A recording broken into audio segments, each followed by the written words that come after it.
Shruti Smriti Purananam Alayam Karunalayam Namami Bhagavat Padam Shankaram Lokashankaram.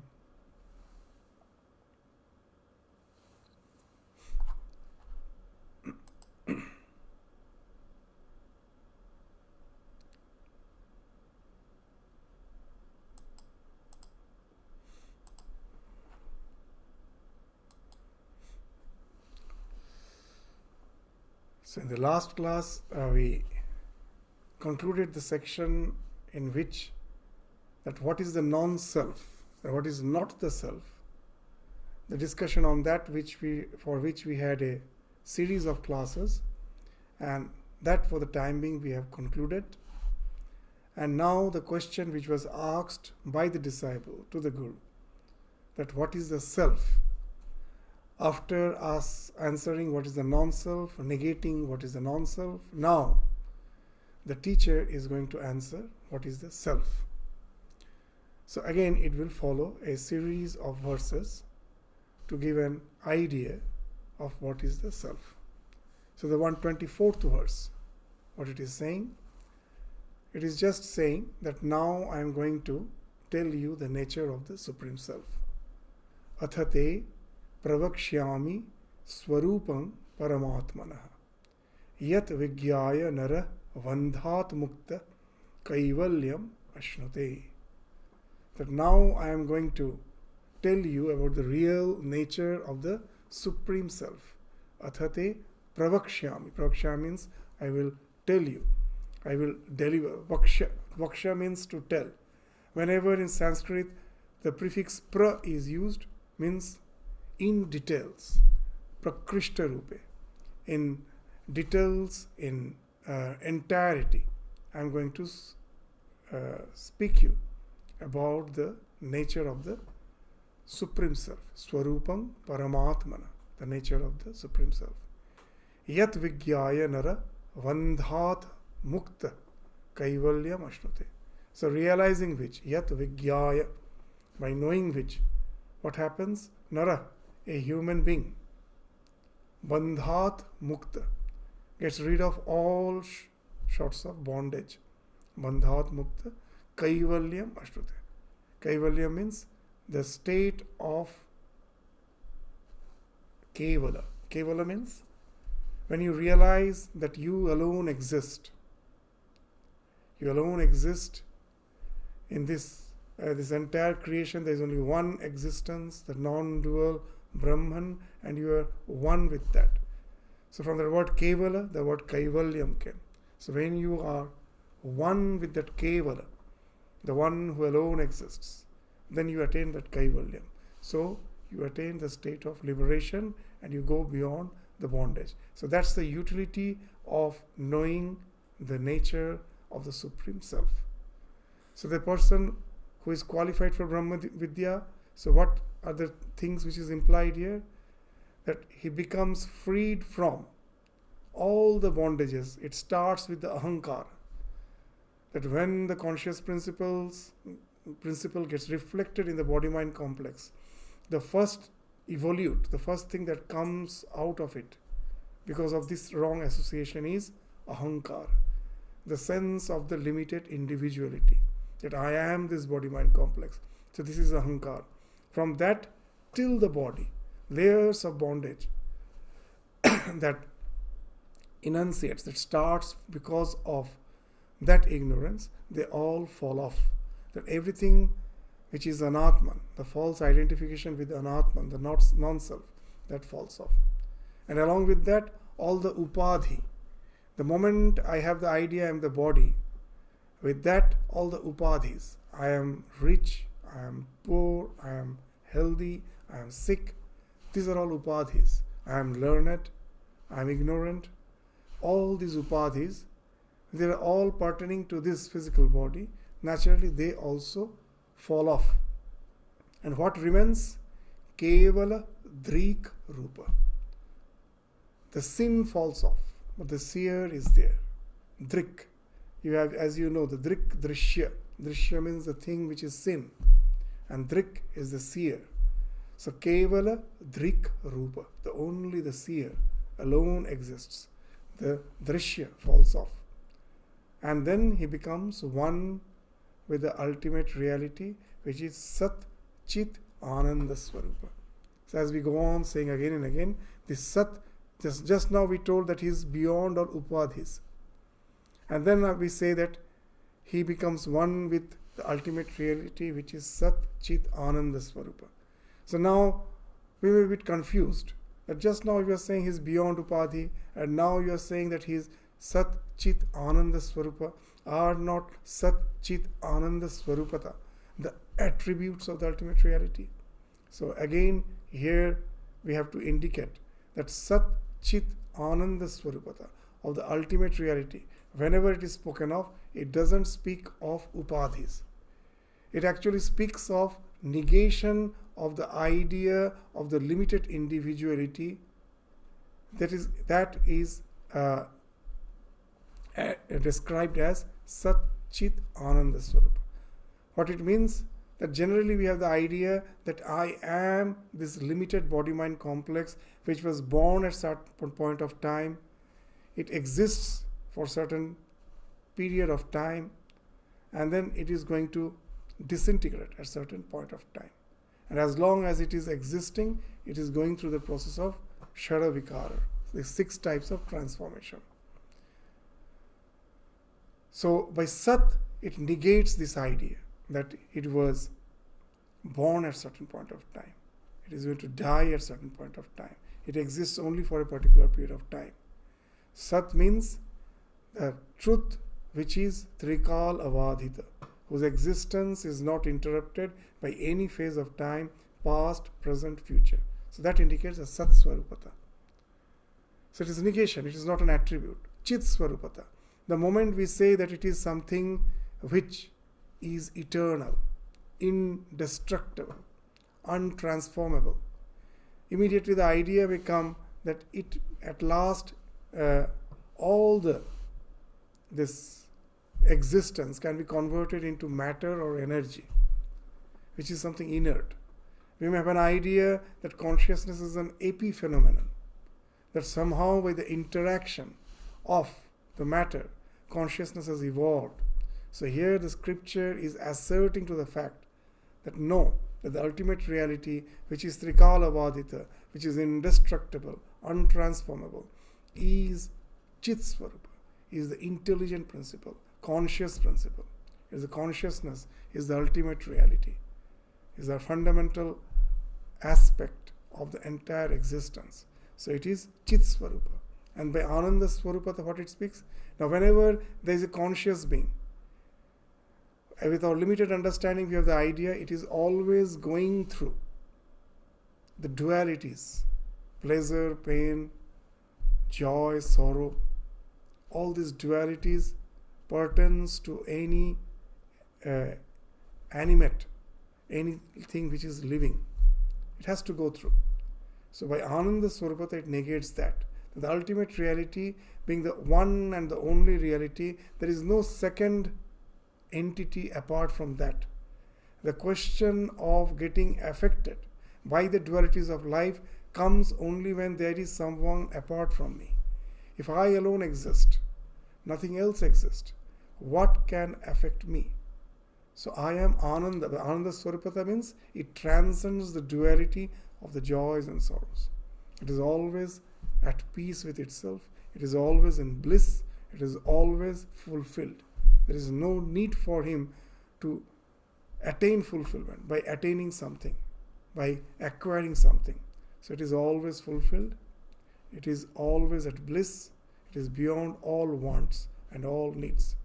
So that's the idea of Ananda Swarupata. So now you will find that when we say that it becomes one with that Sat Chit Ananda Swarupa, it's not actually speaking of any attributes. It is actually negating the idea of the limited individuality with which we ascribe the ideas of Asat, Achit and Nirananda. So that we are negating. So after saying this, that now I am going to describe the self, the first thing the teacher, the guru, the preceptor will be describing about the self is the self as the witness. What it is saying in the 125th verse, that the self is the witness. Asti kaschit swayam nityam aham pratyaya lambana avasthatraya sakshi san panchakosha vilakshana. Asti kaschit swayam nityam. It is existence, asti. And that is its existence, whatever exists in this world. We always find that there is a cause behind it. That some cause has resulted. A pot is there. I know that the potter must be there, clay must be there, nimitta karana must be there. Nimitta is the one who is making, and upadana karana is the clay, the material with which you are making, the one who is making. So nimitta, upadana. So it must be, there must be some cause, the nimitta karana, upadana karana, all these things must be there. Then only as an effect it exists. In this world, anything which exists must have some cause. So that's why here it is saying that it is existence, but that existence is swayam. It exists by its own right. As in the Upanishad, it has been indicated as swayam bhu. Bhu means that which takes birth. Birth means there must be some other cause. But the ultimate reality is swayam bhu. It exists by its own right. There is no cause for its existence. It is the ultimate cause. It is the fundamental principle behind the entire existence. So that's why it is swayam. And then nityam. There's again that idea. It is a trikal avadhita satya. It was, it is, it will be. There is no cessation of its existence in any phase of time, past, present, future. So that's the first phrase. Asti kaschit swayam nityam. And then aham pratyaya lambana. So this ultimate reality, when it gets reflected in the body-mind complex, then what happens? In each and every vritti, in each and every thought wave, what is pratyaya? The content of the thought wave is pratyaya. If our thoughts are like the waves, the content of the wave, the thing which is getting reflected there is the content. That is called pratyaya. So pratyaya lambana. So aham pratyaya. So each and every wave invariably has that component of I.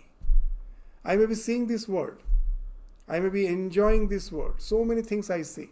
But behind all those, the substratum behind all the perceptions, feelings, emotions, that I is always there. Along with I, everything is tagged. So all the pratyaya, all the contents of the chitta vrittis, once the consciousness comes in association with the mind as such is inert. The moment consciousness comes in association with the mind, it is as if activated, and the vrittis immediately starts rising in it, unceasing vrittis. And these vrittis have some contents. Whatever it is perceiving, feeling, everything are the contents. They are the pratyaya. And all those contents, along with all those contents, there's something which is always common, is the sense that I am this limited body-mind complex. So that is the idea, aham pratyaya lambana. So being in association with the consciousness, this aham arises with each and every vritti. Avasthatraya sakshi. It is a witness of the three states of our existence. In our entire life, there are three states through which we are constantly passing through. What are they? The Jagrata, Swapna, Shushupti. Either we are awake in the waking state, and when we are sleeping, either we are dreaming or we are in a dreamless deep sleep. So these are the three states throughout our life we are going through. So here the scripture is saying the self is the sakshi, the witness of all the three states. And panchakosha vilakshana. It is bereft of, it is totally separate from the 5 layers of identification of the self with the non-self. So as we just studied, that we constantly are identifying ourselves with the 5 layers of non-self. What are they? Annamaya kosha, that I feel I am the body. Pranamaya kosha, I feel I am the vitality. That's why I say, oh, I am energetic. I am not energetic. I am always the same. It is a vitality that speaks of my energy, which speaks of my sickness, which speaks of my getting exhausted. All those speaks of the vitality. But I say I am that. So I am as if getting identified with the pranamaya kosha. And then I get identified with the mind, the states of mind. I am happy, I am dejected, all those various states of the mind. That speaks of manomaya kosha. And then I get identified with my convictions, decisions. In the mind there are various thoughts. The function of the mind is to present to us with the various suggestions, opinions, options. Kartum, akartum, anyatha kartum. When I have to do something, shall I do it? Or shall I do it I have to do it, but I will do it in a different way. Anyatha kartum. Or should I not do it? So all these options are presented in front of the mind. And of that, there's a determining faculty. I determine one of those 3 choices, or invariably there are many choices. Of that, one I select. So that faculty, the determinative faculty, the nishchayatmika, that is the buddhi. So most of the time we get identified with the buddhi. That's why we say this is my opinion. My opinion becomes as if my existence, my belief, my faith. All those speaks of the nishchayatmika buddhi. And then we get identified with the karana sharira. That when I am extremely relaxed or I am in deep sleep, I am refreshed. So then this sense of relaxation with which I am getting identified is not the sense of bliss of the self. It is a karana sharira.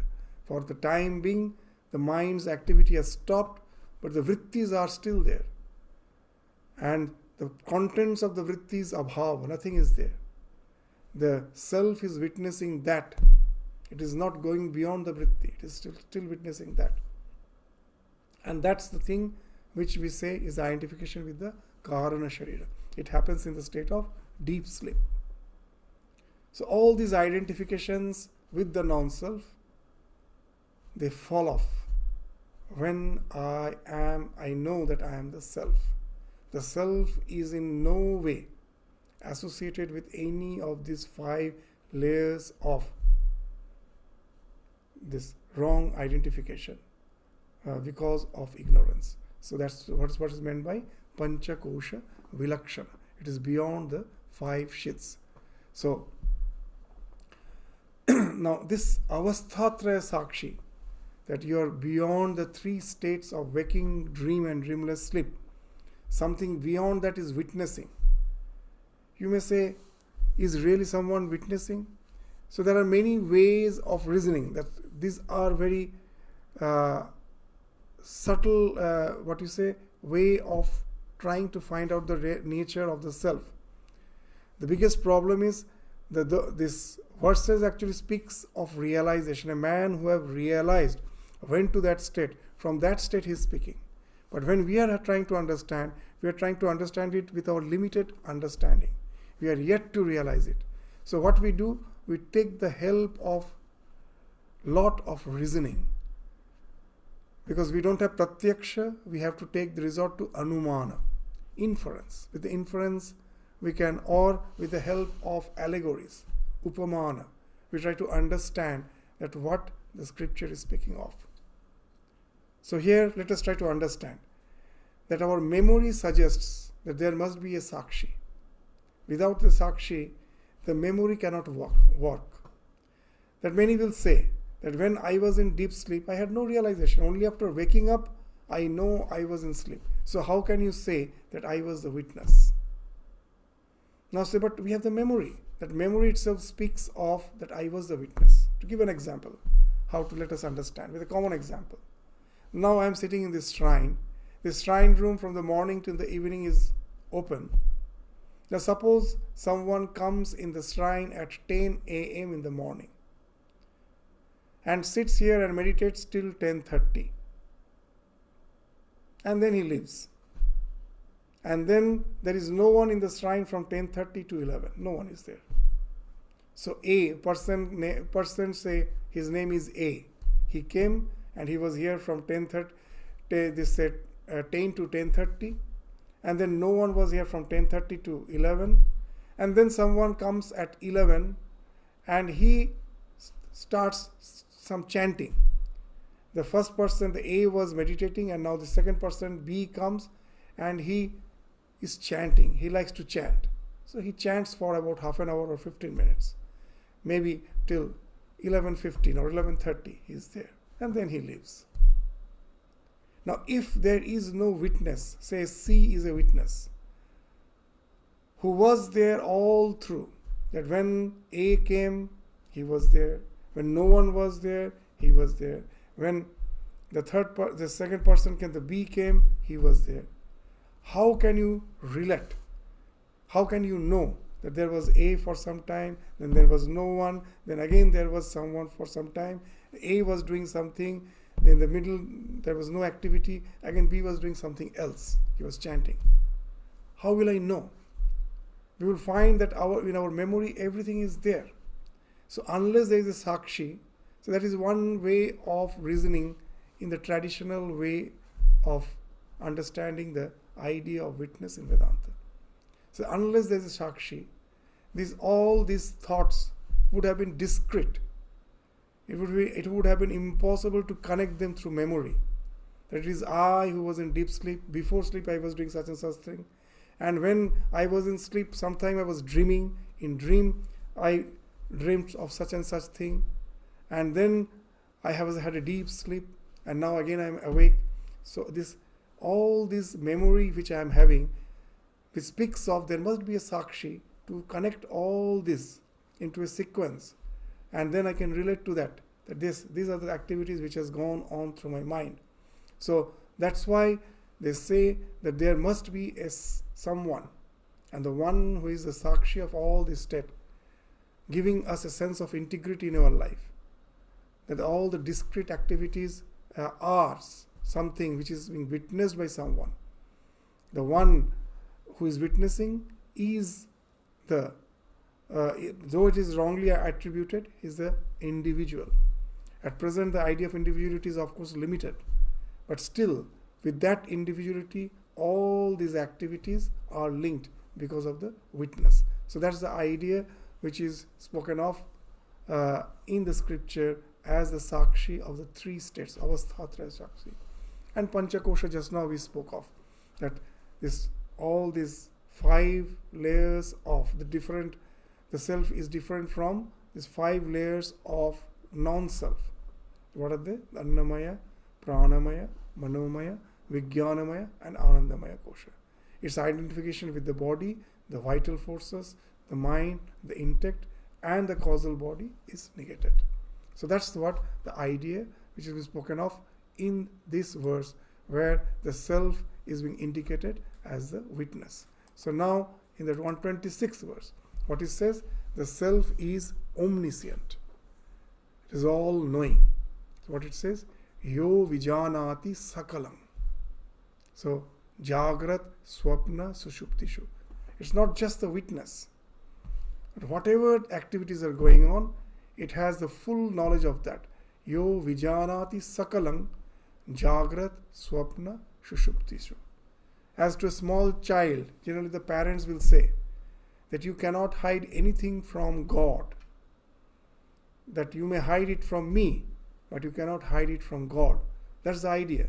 That the one who is the eternal witness sitting within, I can never hide anything. He's all-knowing. He's the Sakshi of all the activities. So that's the thing. Yo Vijanati Sakalam, Jagrat, Swapna, Susuptishu.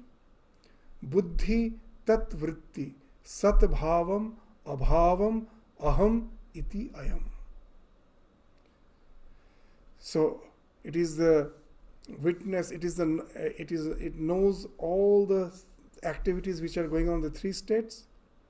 It is, as the buddhi, it knows that the sat, the presence of the buddhi, that also it is witnessing. It knows, and its actions, and even their absence. In deep sleep, there is no activity going on in the intellect, in the buddhi. So there is no action.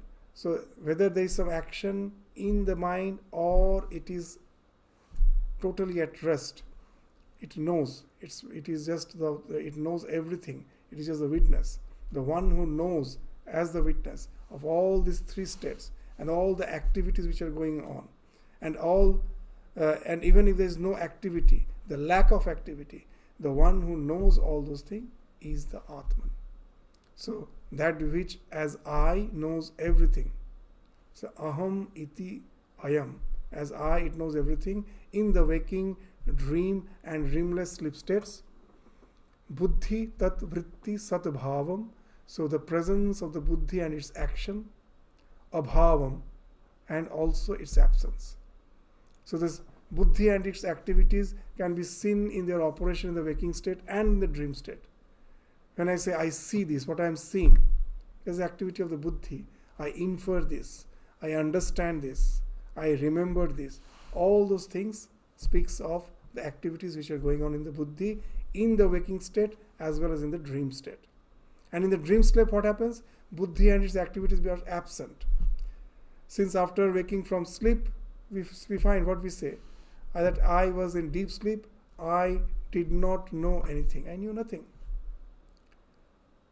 I was at peace with myself. So the absence of activity, that also is known as if by the self. So that which is conscious in the form I know, I knew, I shall know, has all these things, which is aware of the waking state experience and of the dream objects, and the lack of activities in the dreamless sleep. So the one who is a knower of all those things is the Atman. So we can understand him with the help of an example, an allegory. What it's like. So what is the waking state? What is the difference between the waking state and dream state? In waking state, the entire brain is active. The brain, which is the organ of the mind through which the mind is working, the entire mind is working. The frontal lobe as well as the hind brain, everything is active. The midbrain, the hind brain, the front brain, everything is active. In dream state, only the hind brain is active, the frontal lobe, the midbrain, that has become inactive. So now in waking state, what happens? All the ideas are in the subconscious mind. Samskaras, or all the things, the latent impressions are there in the subconscious mind. It is in the hind brain. So whenever I see a thing, a particular idea which is already there in the subconscious mind, in the hind brain, that is picked up by the conscious brain to say that this is this. So this is the front brain is as if monitoring the hind brain in the waking state. Now in the dream state, what happens? When the frontal lobes are inactive, but the hind brain is still, with all its latent impressions, is still active. So there is no one to monitor its activities. So there is a chaos there. In our scriptures, they give a nice example. That in the waking state, I have the idea of gold. I have the idea of mountain. They never coalesce. They never come together. Because I know in this world, there is no mountain made of gold, pure made of gold. So my conscious mind is controlling all the ideas in the subconscious mind. The idea of gold is there, the idea of mountain is there. So they are separated by the frontal lobe, the conscious brain. But in the dream state, as the frontal lobe is inactive, in dream you can see a mountain made of gold because those ideas coalesce.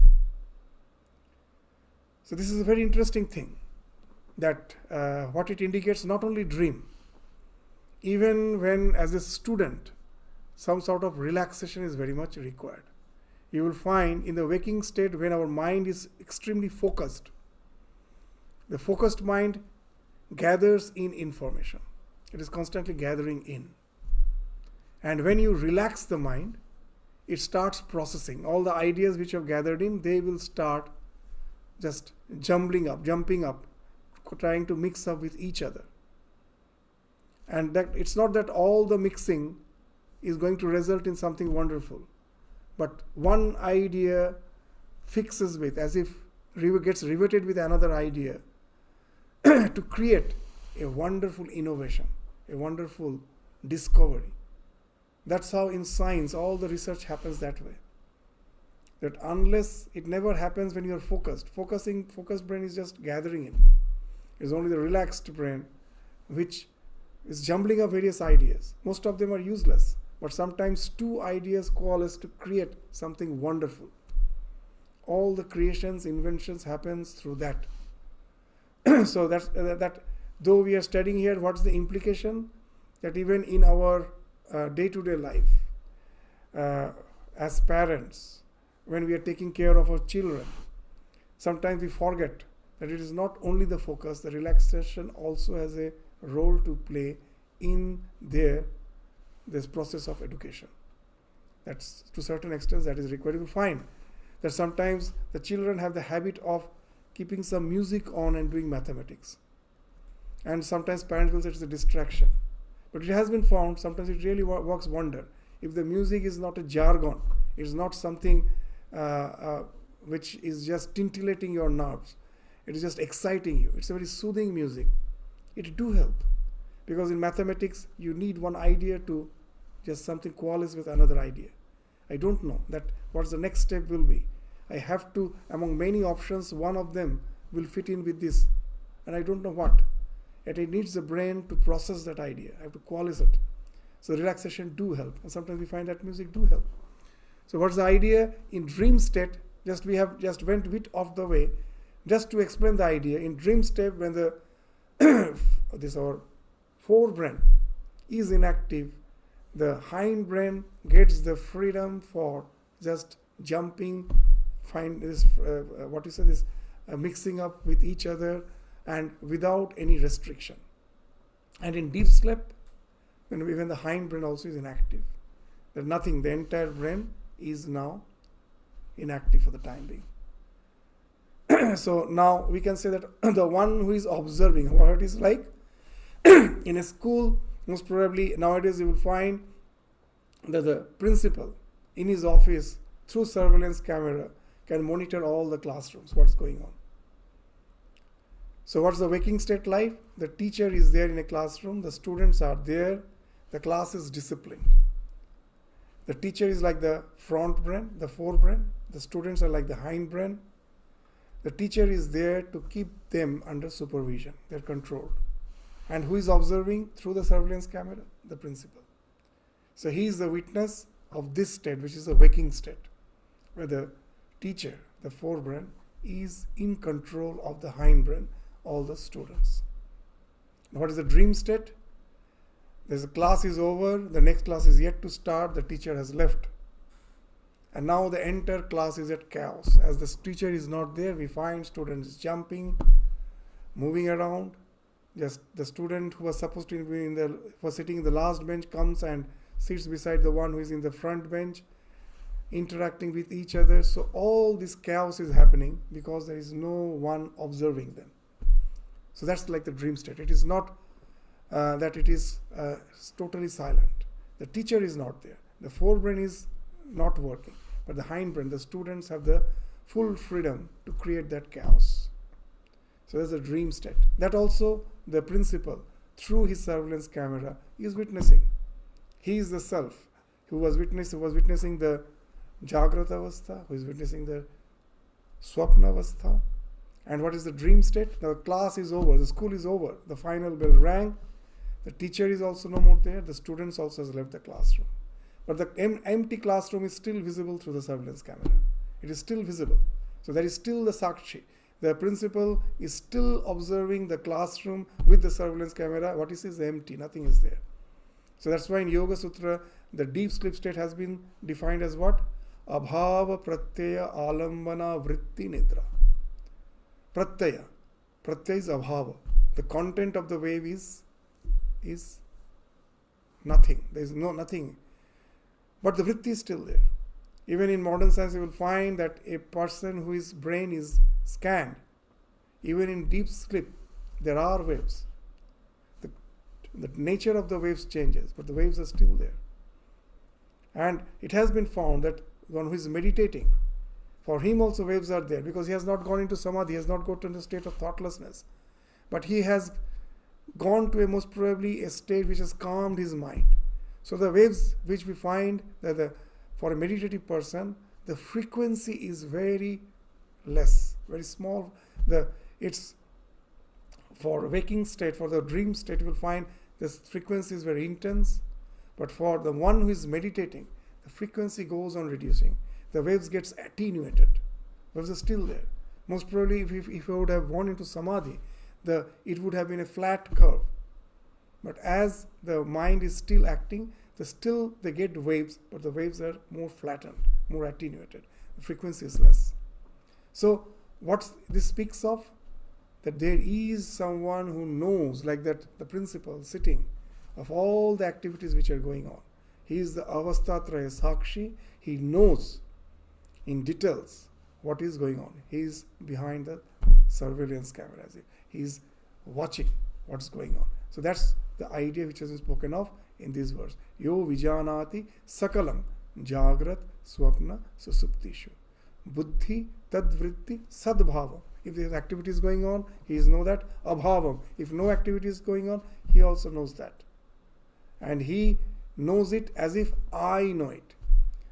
That idea that aham, that is not the self. That is a reflection of the self on the body-mind complex, creating that idea aham.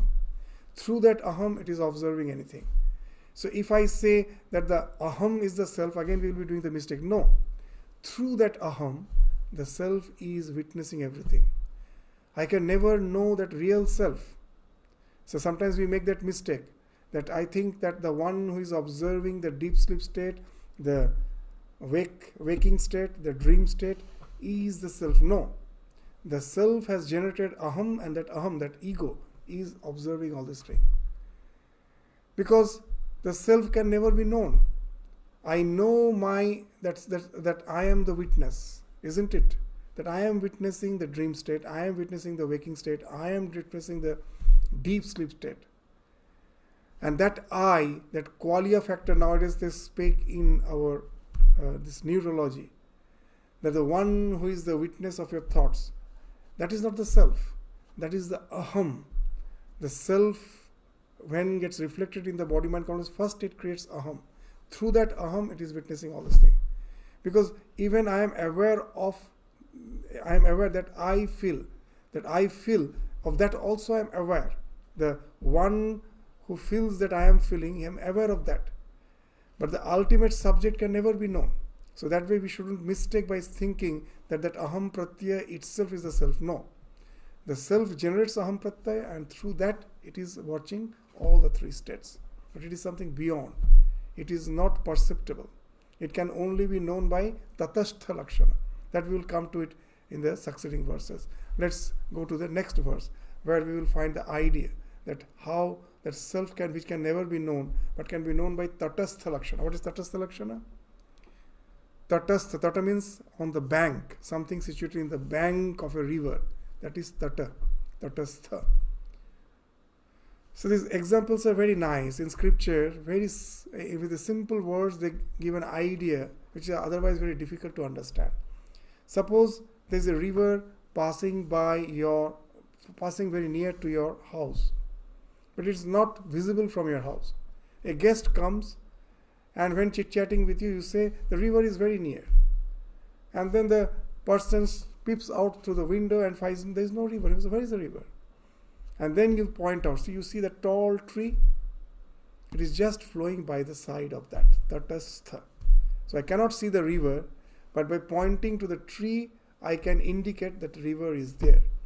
Similarly, seeing the activities of the body, mind, senses, seeing the activity of the aham pratyaya, I can indicate that there must be something beyond that. That example which we give again and again, that I can never see gravitation.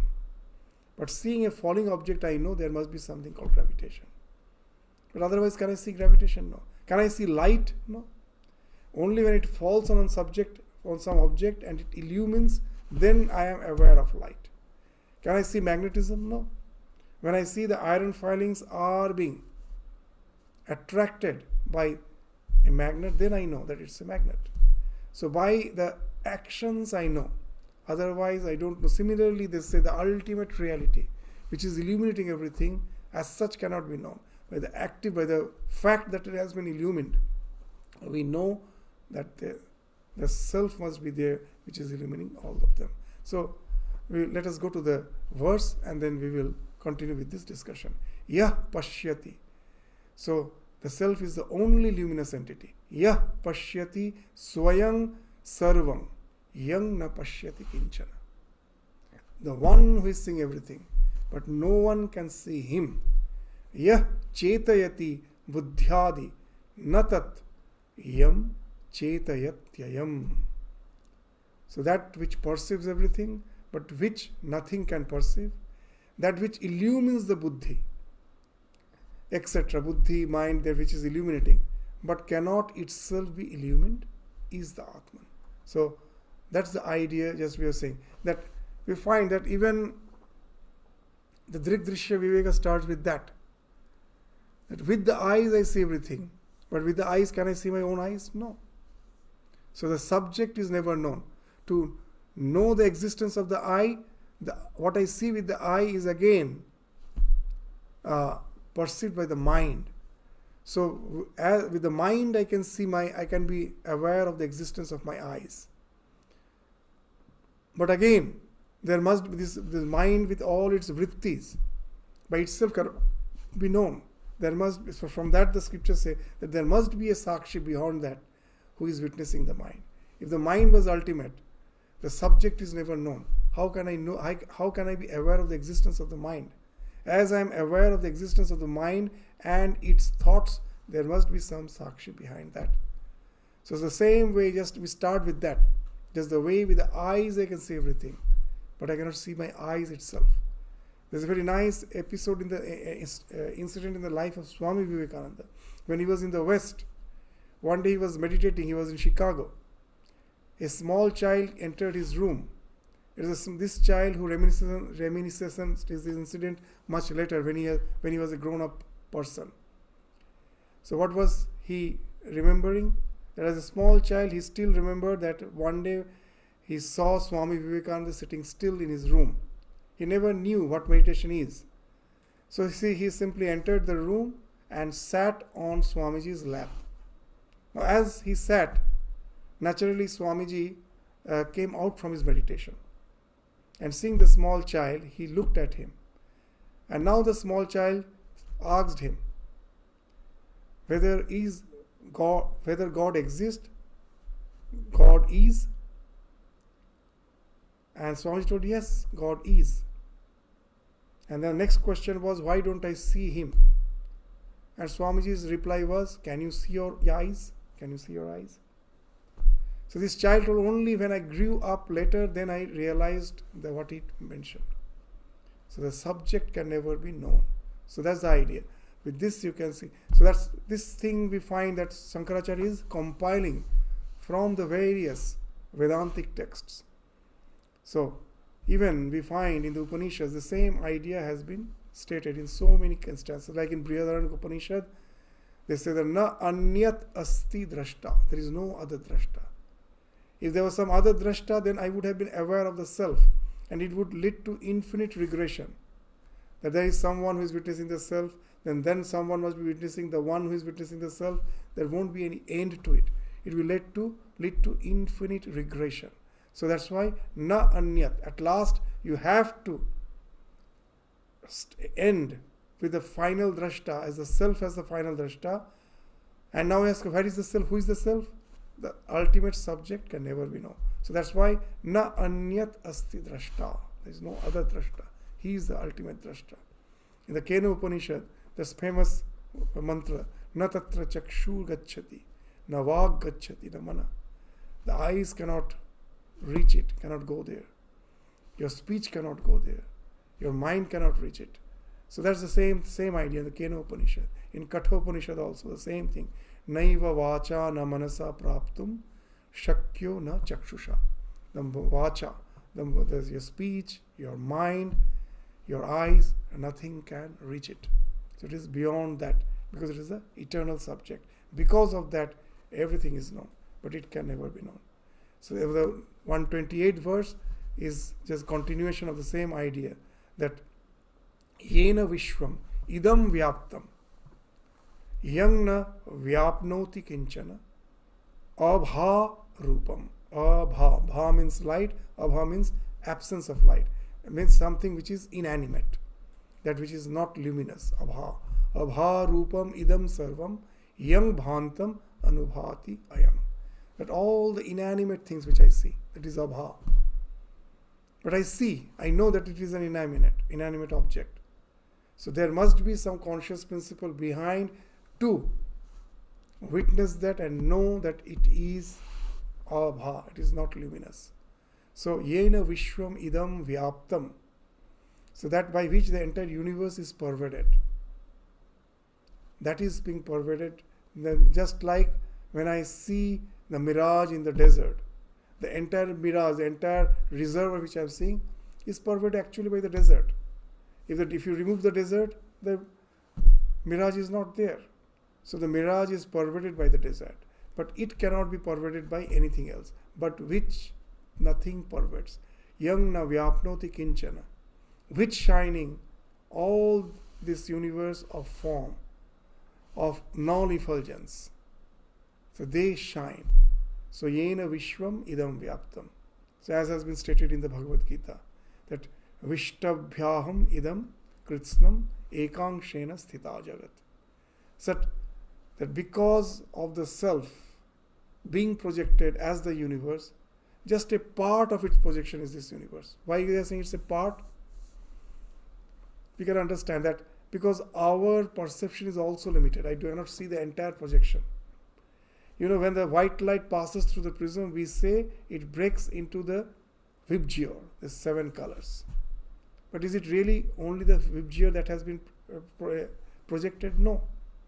My eyes cannot see beyond violet, and again it cannot see below red. But there are infinite spectrums. I can see only the vibgyor. So this projection which I am seeing is again limited. But it is a self which has been projected as this universe. So the Gita is saying it is just one part. Another 3 part remains beyond this projection. This tripadam, that it's in the Purusha Suktam. Tripadasya utam means it is beyond this divi. It is beyond this projection that I cannot perceive. But it is the self which has been projected as this universe. So yena vishvam idam vyaptam. So the next is abha rupam idam sarvam yang bhantam anubhati sarvam.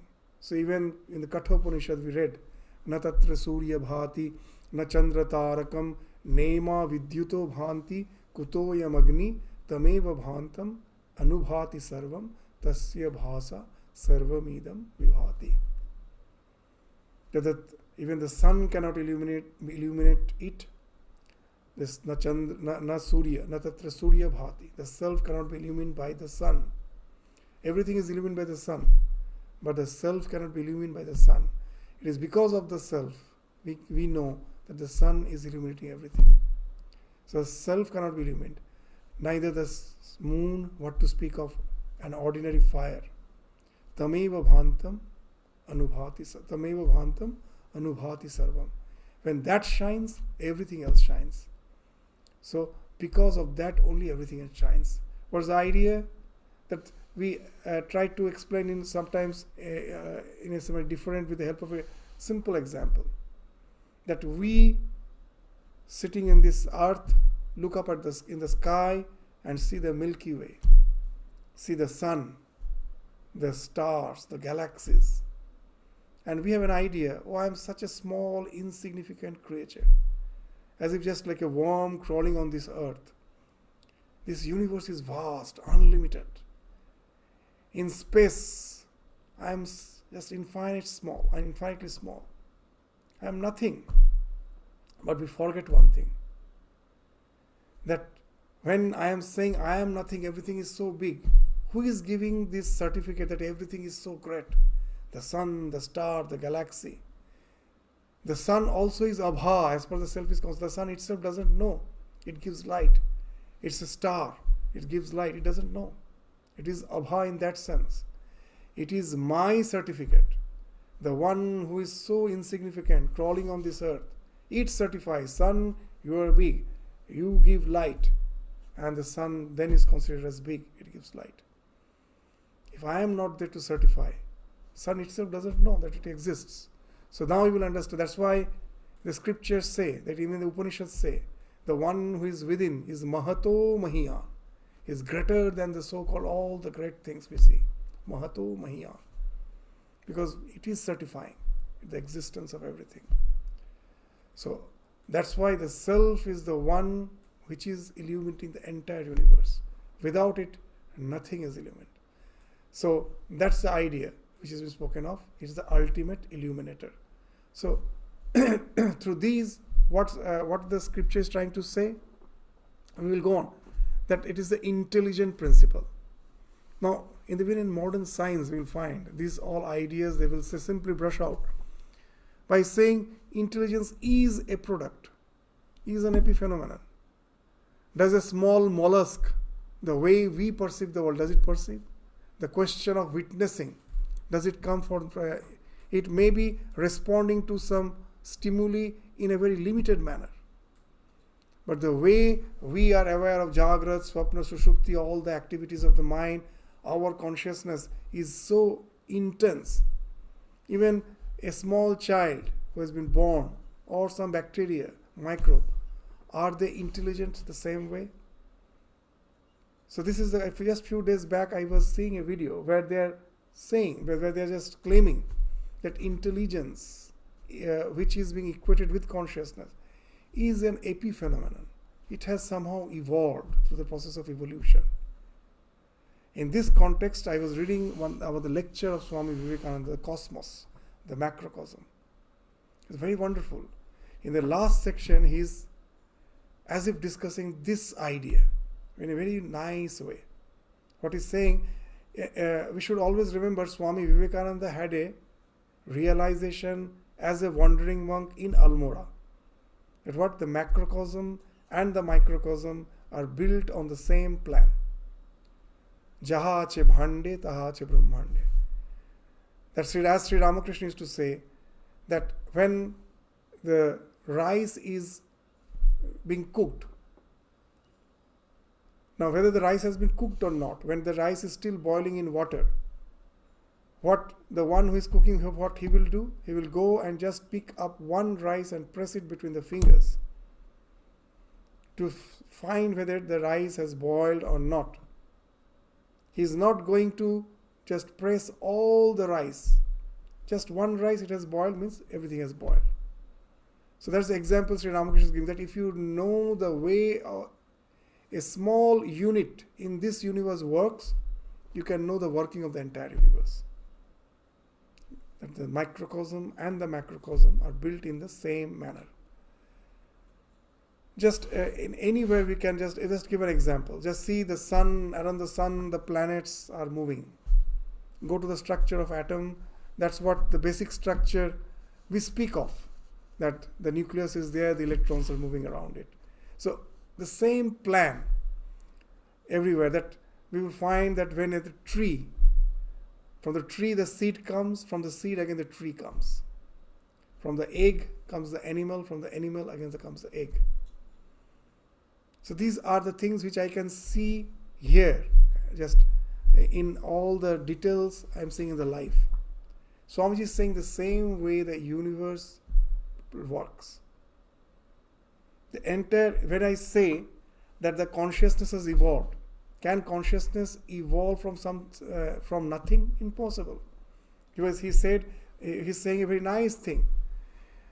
Even in Swamiji's time, it was already discovered that matter and energy is indestructible. They can transform, but they cannot be destroyed. I cannot create a single a small speck of matter, a small amount of energy I cannot create. It is already there. It can only be transformed. So matter and energy can be transformed, is interconvertible, but I cannot create. Now Swamiji say, how can you say that from matter and energy somehow consciousness has been created? Nothing in this universe can be created. It can be converted. And then what he's saying is very interesting. That when we take individual life as a unit, then we can never find the answer. But if you take the entire creation as one life, then now you just go to that idea that what is in the macrocosm, in the microcosm. The same thing is in the microcosm, the same thing is in the macrocosm. And then what he's saying, just the way in the egg, no life is visible, that evolves into an animal with a full expression of consciousness. Then what can we say? That the consciousness was involved in the egg, which evolved into consciousness in that animal. In the, say, even in a human being, it has evolved. But was it totally absent? No. It was there in the egg, it was involved. So what is saying? It is not from matter that consciousness came. The consciousness is involved into the protoplasm. The protoplasm again is evolving gradually into that ultimate consciousness. That's why Swamiji is to say that very nice allegory he is giving. That the ultimate conscious principle as if wants to know itself. And then he's saying very nice. The second line is what he's saying?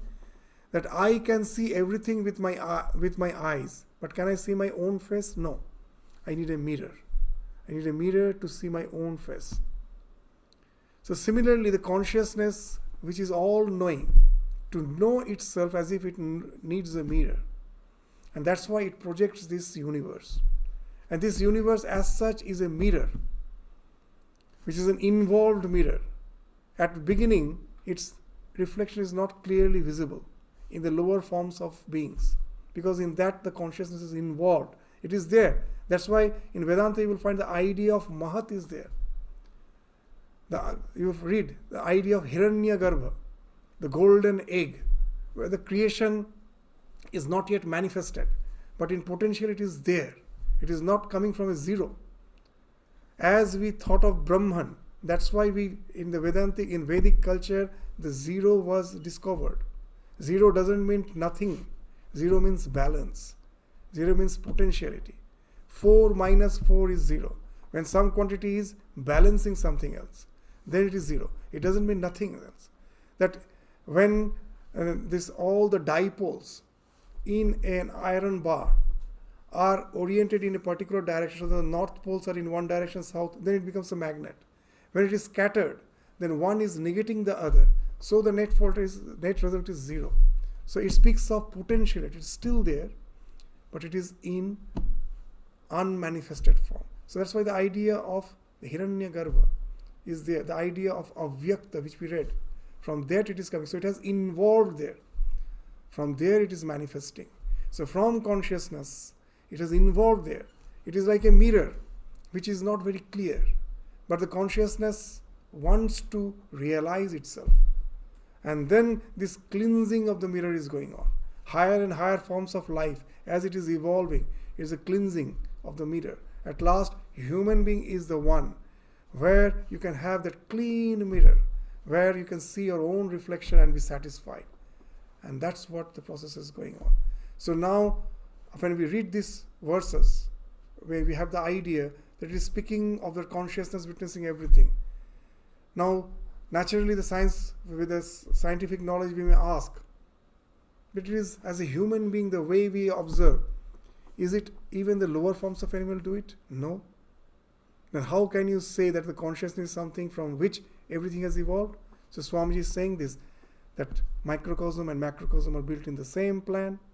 Just observe that what is observable. From that you can infer that what's going on in the cosmos. Yes, at present, without our spiritual realization, we can infer. The one who has realized, for them there is no question of inference. But these are the various inferences through which we can have an idea. Those who are still in the dark, is yet to go to the realization that it is that intelligence which alone is the cause of the entire creation, it is involved in the lower beings, which evolves in the human being to ultimately realize its goal and become Jivan Mukta. So these are the ideas through which we can gradually get hold of this scriptural knowledge. So why we bring in this topic? Because just with the science, we find so many contradictory ideas. So to wade through them, so that still we can be convinced of what the scripture says and make it as a part and parcel of our life.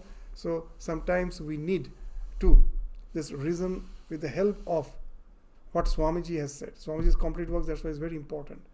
There some interpretations are there which even we don't find in Shankara Bhashya. Why these interpretations are there? Because at the time of Shankaracharya, this type of reasoning was not required. With the modern science, with its doubt, with a sophisticated doubt, has not yet evolved. So Swamiji is still more contemporary and he's giving the answers which to a certain extent we find is convincing. And that's why we bring into our discussion their interpretations also. So with this, we will stop our discussion today. Thank you all. So the self as this illuminator of everything, and as the ultimate, the master of all the things which is going on. So that with the various these other aspects through which I can be aware of the self will be spoken of in the succeeding few verses. So that we will discuss again in the next class. So with this, we stop our discussion today. Thank you all. Namaskar.